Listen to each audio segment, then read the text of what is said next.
Hi, it's so nice to see you again. So, you have watched already The Pen, right? This was the first video, which was explaining how we create the world with our thoughts. But if you have been thinking about this tool, you may have recognized, okay, it's really nice, and yes, I can confirm I am creating my world. This is a pen because my mind makes me see a pen, and a dog would see a chewing toy, right? So now the really interesting question is, how can I actively plant in my life those seeds that I want to be growing into really cool results? And it's a very good question. And this method is called the 4 steps. It's very simple. It's 4 simple steps. And I will explain them to you.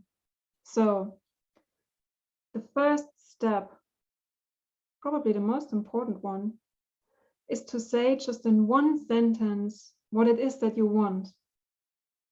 And you can think about, I would like to have more time with my partner.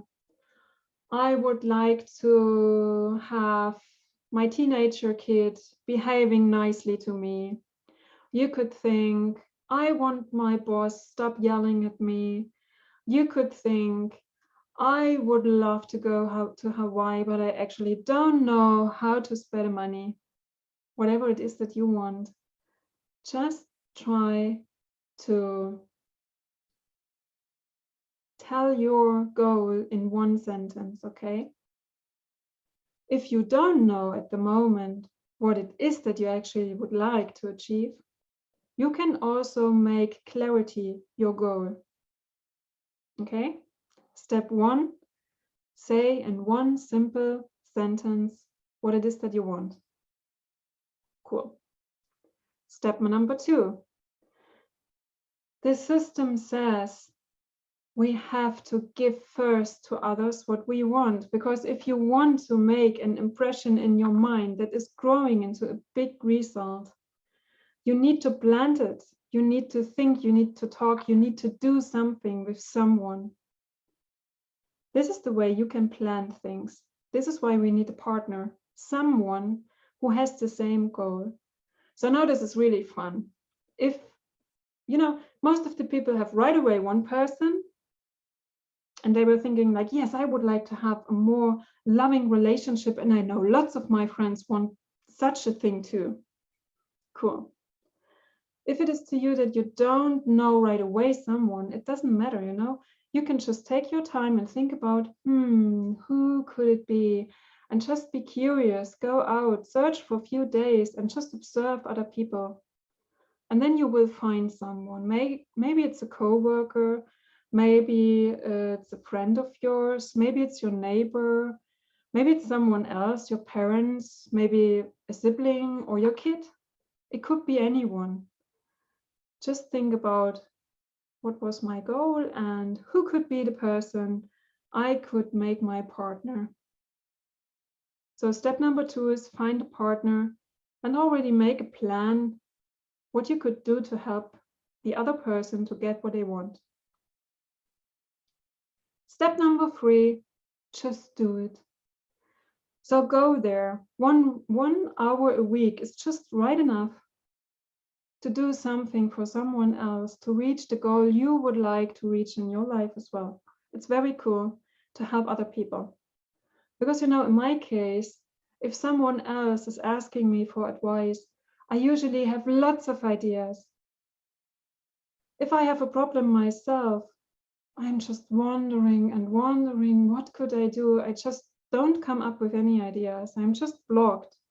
So it's very cool to have someone who is in the same situation and then just help that person to get out of this, oh, what could I do? Just be there, listen, ask questions, go for coffee, go for a walk. Just have a nice time and spend this time particularly for this person. Just try to help that person to reach that goal. You don't have to tell them what you're doing. Everybody is just so excited that there's someone really caring for them and taking part in their life and trying to help. It's such a sweet feeling. So just do it. Step 3. Step number 4, and that's the most enjoyable thing that you can do. You just enjoy and rejoice in the good things you've done for someone else. Just, and at the end of the day, when you go to bed, you lay your head on the pillow and you just recall that moment that you were spending with that person. Just recall the situation, recall your talk that you were having, recall the empathy that you were showing, all the good things that you were trying to suggest, all the time that you spent to help that person. See in your mind how this person is so grateful to you that you spent that time and that you really were helping. And then that's the 4th step that we call coffee meditation. It doesn't have to do anything with coffee or meditation, but we are calling it like that, just like a coffee lamp, At the end, I would say you can do it any time of the day. There's nothing wrong with just rejoicing and being happy about good things that you've done. And this is actually also the water that you put on your plant, on your seeds, actually, not your plants. It's also on the plant. But this will water your seeds, the impressions that you made in your mind by helping the other person. They will grow if you water them with the joy about what you've done. So yes, please be happy about your doing. So again, it's simple to get what you want in your life by 4 steps. Number 1, tell in 1 sentence what your goal is. Step number 2, look for a person who has the same goal than you. Make a plan how to help her or him. Number 3, just do it. Go there, help, have fun time with them, trying to solve their problem and reach what they want. And step number 4, do a coffee meditation wherever you are, whatever time of day it is, at the latest at the end of the day, when you wake, laying your head on your pillow, and be happy about the time you've spent. By that method, you're consciously and actively planting the seeds for the result you want to see in your own life. And I really love to encourage you at that point to experiment with it, try it. Make some goal that you really can feel, that you can measure, that you can really confirm that it's working. So try it. And then let's see if it's working. Come back here and we will talk more about it, okay? Have a nice time and have lots of success. Bye.